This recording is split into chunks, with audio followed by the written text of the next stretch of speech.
What is going on, everyone? Welcome to the Pokey Office. My name is Colin. I just got back from Card Party in Seattle this last weekend, and I wanted to talk about my feelings about the entire event.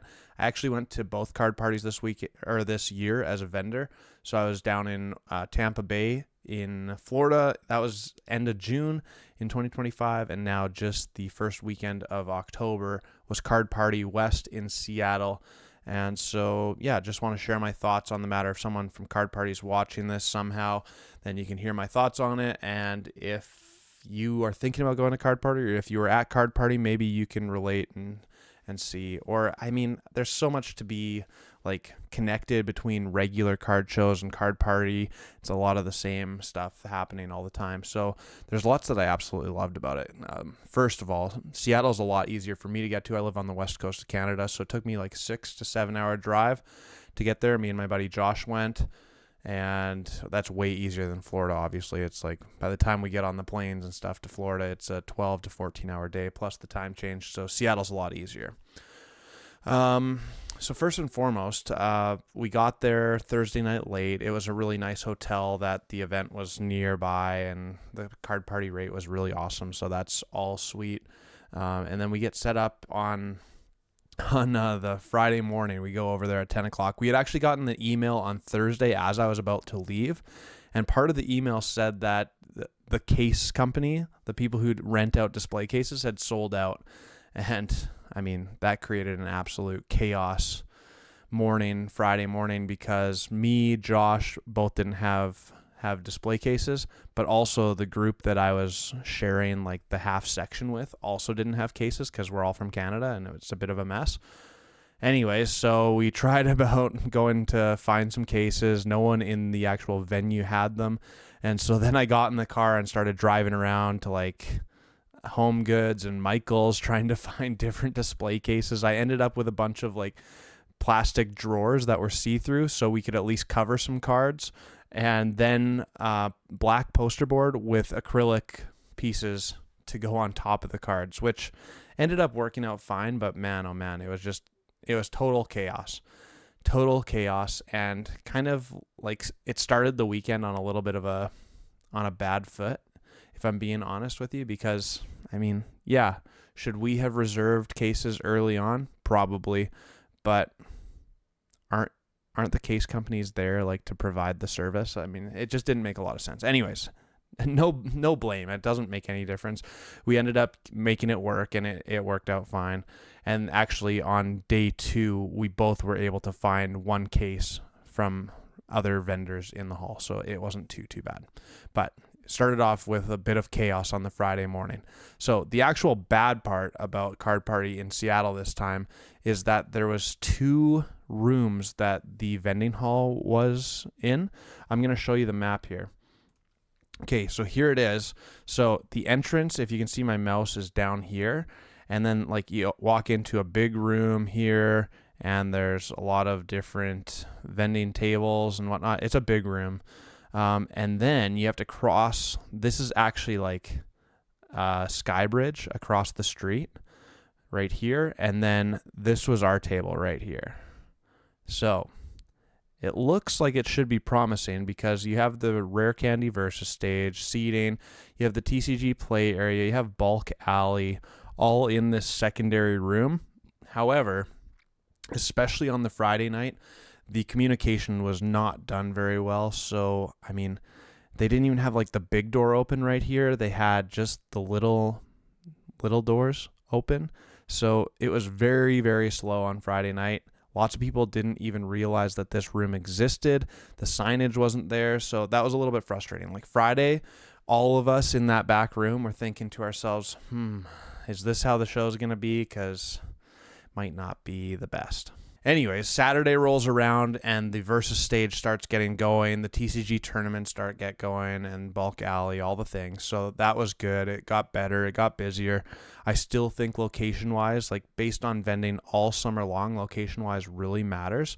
And being in that back room really affected business. I think the front room did significantly better, which was a little bit unfortunate. But I mean, you gotta play with the cards you're dealt. So I'm fine with that. but I would have liked to see a little bit more communication. If someone's from Card Party is watching this, the other really crappy thing is that literally we paid for 5 tables and we were given 4 tables. And they gave us the excuse that, oh, you guys got 8-foot tables, but you were only supposed to get 6-foot tables. So you got the same amount of square footage. But like literally 2 rows beside us had 5 8-foot tables rather than 4 8-foot tables. So I was like, that doesn't feel very nice. Anyways, whatever. It's all good. What else was good? I got to meet a lot of people.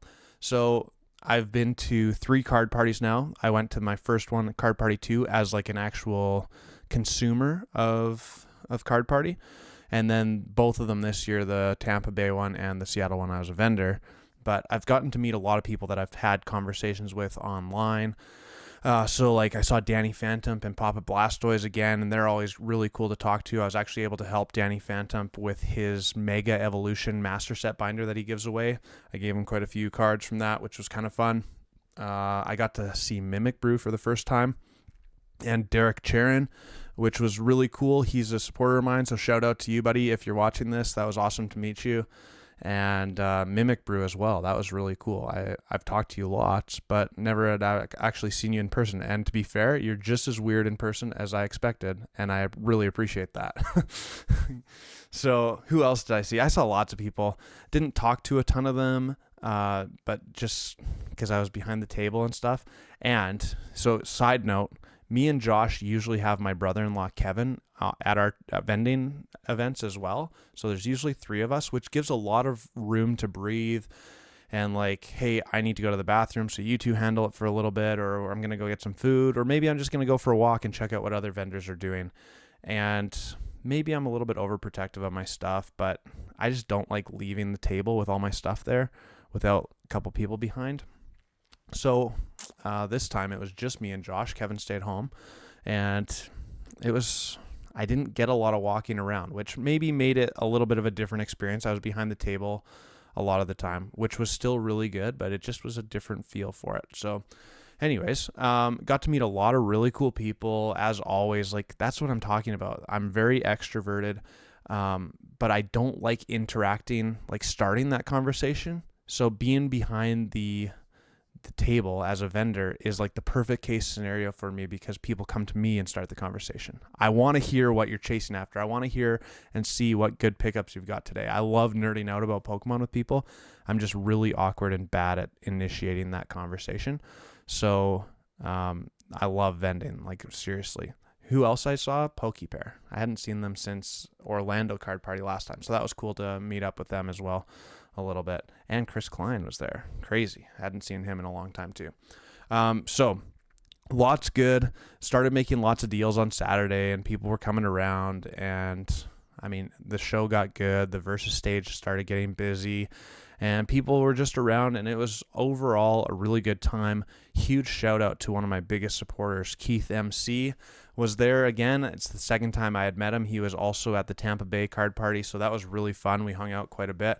He actually came behind the table for a little bit as well, and did he really vend? Probably not, but he was there for support anyways. And at the end of the day, one of the coolest things that happened at Card Party this year is that on the last day, Sunday afternoon, right at close, we went over to the Pokemon Network, and Keith bought 4 first edition fossil packs and let me open them. So I'm going to show you those videos at the end. We pulled something really, really cool. And my reaction was actually so lame. The guy behind the desk at the Pokemon Network was like, holy crap, that's amazing. And I'm just like, me and Keith both didn't really know how to react, which was really funny, but it turned out to be pretty sweet. That was just like maybe my first time ever opening vintage packs. We also opened 2 Neo Genesis first edition packs as well, but both of those were duds. They had nothing, so that was a little bit disappointing. But definitely opened some vintage packs, which was a lot of fun. It's hard to fathom opening up such expensive packs, but it's pretty epic. So lots to love about that. What else? Like, honestly, in terms of vending, it was interesting. My slabs didn't get touched barely at all. And it's not, I don't have a huge slab case, but I have some nice ones in there, and not even like sniffs. I think I sold one slab the entire weekend. What did go crazy was just my binders. Like, so many. I think this is like main takeaway for me of Card Party this year. So many new people still in the hobby all the time. Of, hey, I'm just getting started, or yeah, I just started back into collecting 3 weeks ago. Like, so many new people, and they're not starting off with the $2,000 slabs. They're starting off with the $20 to $50 cards, and they're going through binders, and I mean, it's crazy. Like, Destined Rivals was kind of semi-popular. Black Bolt and White Flare illustration rares were quite popular. Just random like Sword and Shield Trainer Gallery stuff is still popular. Mega Evolutions, lots of people were looking for that already, for the illustration rares, for the special illustration rares. Didn't have very many people asking about the gold cards yet, but lots of people still collecting, still trying to fill out their binders. Lots of people looking for some vintage stuff, so that's interesting too. My friend Josh actually has a binder full of like weird niche reverse hollows, which is kind of cool, and that did very well as well. So it almost got me rethinking my vending strategy a little bit, which I'm going to talk about in a later video this week. Kind of my takeaways and what I really want to start doing vending, and what I already do really good, which maybe surprises people, because I think I do a lot of things really well, to be honest with you. I got to give myself a pat on the back sometimes. Anyways, we'll talk about that on another video. But yeah, overall, it was really exciting. I actually didn't go to any of the like main Card Party events where Pat Flynn was on stage, but he does a bang up job of that. Like, I've been to them at the 2 other ones, and this time I just had other plans already. Like, me and Josh went to the Mariners playoff game, which was really fun, even though they lost in extra innings, and just had some other things on the go. But overall, like, Card Party is an event that you don't want to miss. I'm going to be honest with you. And there's 3 of them now coming up next year, which is pretty crazy. They just announced the San Diego one. So there's Fort Lauderdale in Florida. There's, I can't remember if it's Dallas or Houston, Texas, and San Diego all next year. So that's pretty exciting as well. Card Party is definitely a cool place, and you get to meet so many of your favorite creators, which is a lot of fun. So I'd highly recommend the experience overall. Even though Seattle wasn't like the top-notch experience for me, it was still really good. What I didn't talk about in this video is like, it's just so hard for me as a vendor to cross the border from Canada into the United States. I don't like playing in the gray area, so I try not to do anything too crazy, but it's just, by the time I do that, and by the time I don't bring any sealed because of the border, and by the time I pay US dollar hotel bills and food bills, I mean, this weekend wasn't a great financial victory for me. I still profited a little bit, but by the time all of the expenses came into play, it's better for me just to stay in Canada and do the more local like shows anywhere from 2 to 4 hours away from me, rather than the big ones like that, even though it's a lot of fun. So anyways, I think that's my few thoughts, and here's the video of me opening a couple first edition heavy fossil booster packs. Here we go, I'm ready. Wherever you are. Y'all, what's going on? Colin at the Pokey office, and we're here at Pokey Network. My good friend Keith MC bought 3 first edition fossil packs, guaranteed by the Pokemon Network to be heavy. We're opening the lightest one first, and then the heaviest one last. Lightest one, Zapdos. You ready for this? Woo! Comes off clean. All right, here it is. I don't even know what the pack trick is on this. 3?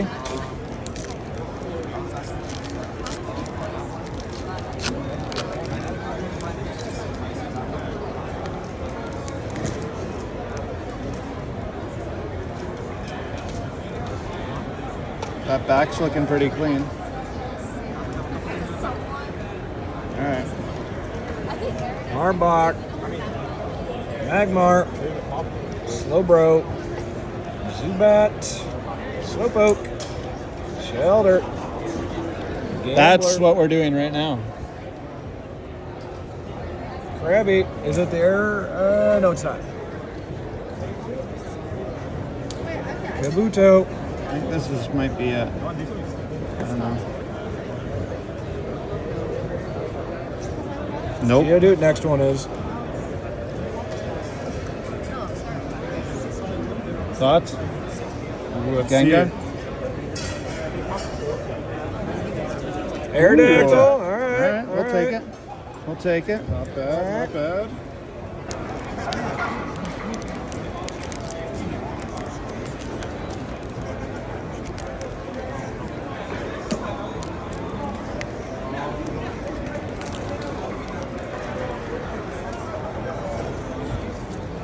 All right, we got the Lapras pack. This is the one I picked, so. What are you trying to pull? Gengar, Dragonite. Or legendary birds. Or Lapras. Those are all the ones that are going to make your money back, at least.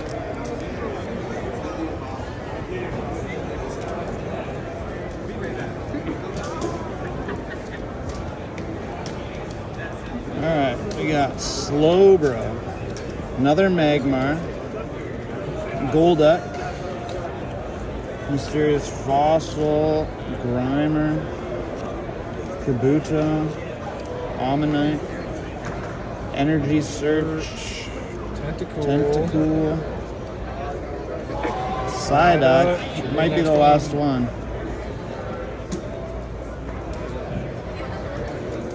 I don't even know. I don't know what I want to see. Color is I want it? to see the purple. Brown Kabuto, maybe? Kabutops? Kabuto. There it is. Pack number 3. Heaviest one of the bunch. Aerodactyl.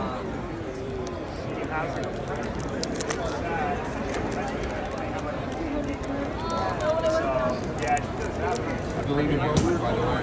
Good luck. Yeah. Palms are sweaty, knees weak, arms are heavy. There's vomit on my sweater already. Good for Canada. Mom's spaghetti. He's nervous. But on the surface, he looks calm and ready to drop bombs. Gengars. I'm struggling. That's what it's all about.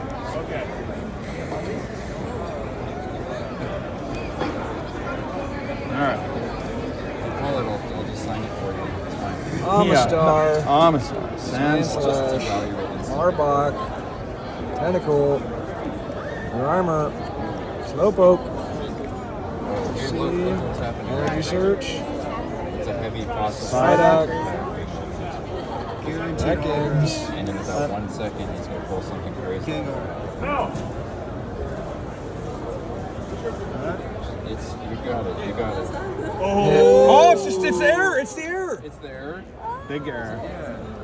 Round 4 fight, we just pulled the Hitmonlee with the cigar, which is absolutely insane. But Keith wants the Haunter. He's a degenerate. I appreciate it. I'm here Haunter for or it. Gengar. You know, Dragonite would be okay as well.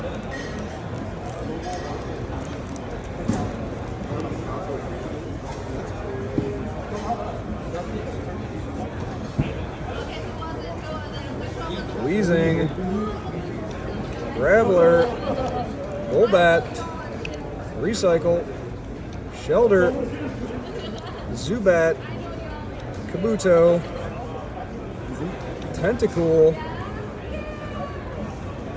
Horsey.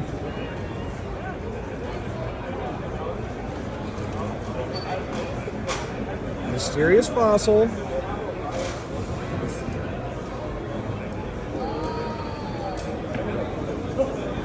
Let's see what color it is.